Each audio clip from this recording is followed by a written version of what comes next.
Group D exam பண்ணுறவங்க previous year question பேப்பரோட PDF நான் இந்த வீடியோ கீழே டிஸ்கிரிப்ஷனில் கொடுத்துருக்கேன். நம்மளுடைய டெலிகிராம் சேனலில் ஜாயின் பண்ணணும்னா ஜாயின் பண்ணிவிட்டு நீங்கள் டவுன்லோட் பண்ணிக்கலாம். ஸோ ஏற்கனவே இதை பற்றின வீடியோஸ் கொடுத்துருப்போம். இருந்தாலும் நிறைய நம்பர்கள் திரும்ப கேட்டிருக்கீங்க.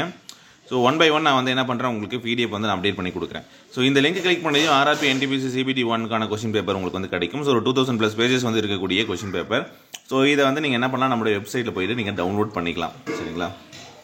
இதுக்கு முன்னாடி நடந்த கொஸ்டின் பேப்பர் உங்களோட ரிவிஷனுக்கு ரொம்பவே யூஸ்ஃபுல்லாக இருக்கும். ஜிஎஸும் சரி, மற்ற தேர்வுகளும் மற்ற டாபிக் ஆப்டிடியூடாக இருக்கட்டும், ரீசனிங்காக இருக்கட்டும், ரெகுலரான ப்ராக்டிஸ் உங்களுக்கு கண்டிப்பாக யூஸ்ஃபுல்லாக இருக்கும். இதிலிருந்து தான் நம்ம என்ன பண்ணுறோம், டீட்டெயிலான எக்ஸ்ப்ளனேஷனோட ஆப்டிடியூட் ரீசனிங்கும் சரி, ஜிகே கொஸ்டின்ஸும் இப்போ நம்ம பார்த்தீங்கன்னா ஒரு 10+ கிளாஸஸ் நம்ம அப்டேட் பண்ணியிருப்போம்.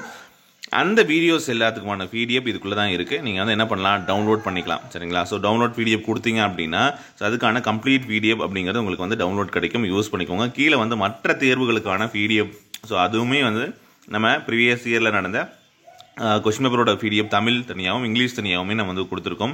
யூஸ் பண்ணிக்கோங்க. மற்ற தேர்வுகள் ரொம்ப முன்னாடி நடந்த தேர்வுகளுக்கான பிடிஎஃப்மே கொடுத்துருக்கோம். ஸோ மற்ற தேர்வுகளுக்கான பிடிஎஃப்மே விரைவில் நான் உங்களுக்கு அப்டேட் பண்ணுறேன். ஓகே. ஸோ தேவைப்படுறவங்க இந்த லிங்கை கிளிக் பண்ணி டவுன்லோட் பண்ணிக்கோங்க. லிங்க் டெலிகிராமில் இருக்குது. டெலிகிராம் ஜாயின் பண்ணுறதுக்கான லிங்க்கும் டிஸ்கிரிப்ஷனில் கொடுத்துருக்கோம். மறக்காமல் செக் பண்ணி பாருங்கள். ஓகே. தேங்க்யூ.